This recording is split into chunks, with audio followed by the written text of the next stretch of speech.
Man is certain his wife died 3 years ago. Accidentally meets her on vacation.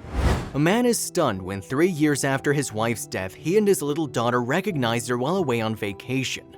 Sam Jordan was still reeling from the loss of his lovely wife Jenny in a horrific car accident. Jenny had passed away 3 years before, leaving Sam to raise their little 2-year-old daughter Mia alone. Life had become a nightmare for Sam, dealing with his own grief and Mia's. It took him over 3 years before he finally felt that he and Mia had achieved what could be loosely termed as a normal life. And that was when he decided to take Mia on vacation. Sam decided that a 2-week getaway to sunny California would be a welcome break from their Colorado hometown. He found a nice B&B in Venice Beach, close to the ocean and a lively, colorful place Mia might enjoy. Father and daughter quickly adapted to the leisurely rhythm of vacation land and settled into a daily routine of going to the beach in the morning, having lunch, then sightseeing in the afternoon. Then one afternoon, something extraordinary happened.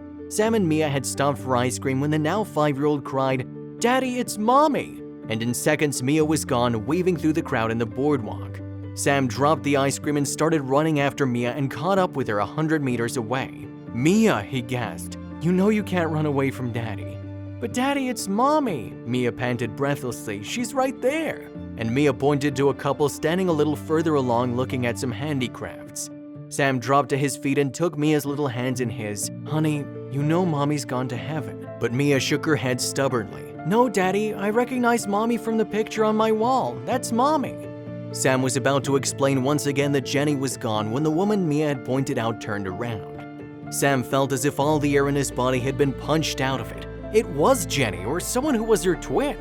Sam was on his feet and moving towards the woman, taking Mia by the hand. When they were just a few feet away, Mia broke free and threw her arms around the woman's waist.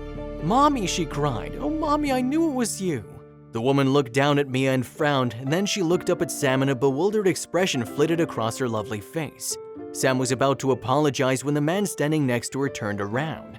It was Clive, his best friend Clive, whom he hadn't seen since Jenny's funeral. "Clive," he cried, "man, you wouldn't believe."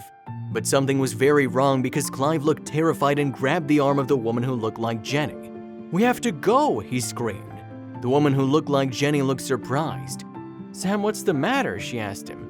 Sam? She thought Clive was Sam? Sam stepped forward and laid a heavy hand on Clive's shoulder. "What's going on here, Clive? Who is this lady?" he asked. The woman who looked like Jenny smiled. "I'm Sam's wife," she said. "I'm Jenny." Mia, who still had her arms around the woman's waist, cried triumphantly.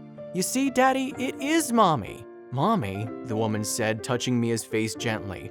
"I wish I were. I always wanted a little girl. I was going to call her Mia." "I'm Mia," the child said, "and you're my mommy, and that is my daddy." Clive was as pale as death and trying not to squirm out of Sam's iron grasp. "It's not what you think," he cried. "I didn't plan it, it just happened." "What happened?" Sam asked.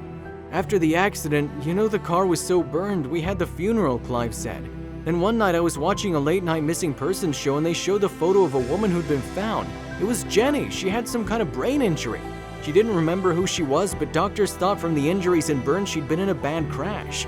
Then I remembered how Jenny was always picking up those young girls who hitchhiked. I guess that's who died in the car and Jenny was thrown clear." "Why didn't you come to me?" cried Sam angrily. "Me and I were mourning her. We were in such pain." Clive couldn't look Sam in the eyes. "I loved Jenny. You knew it when you started dating her. You took her from me, so I took her back." Jenny was listening to this in horrified silence. You told me you were my husband," she gasped. "You said my dreams about a baby girl were fantasy. You lied to me." Clive was cringing from her anger and Sam calmly dialed 911 and called the police. Later, he sat with Jenny and Mia and started sorting through the mess one man's obsession had made of their lives. Sam explained to Mia that Mommy would probably take a long time to remember everything and urged Jenny to be patient too. Jenny just smiled. "These 3 years, I always felt that something was wrong. Clive told me I loved him, but that he was my husband, but something wasn't right." She reached for Sam and Mia's hands.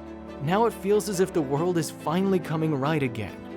And bit by bit, it did.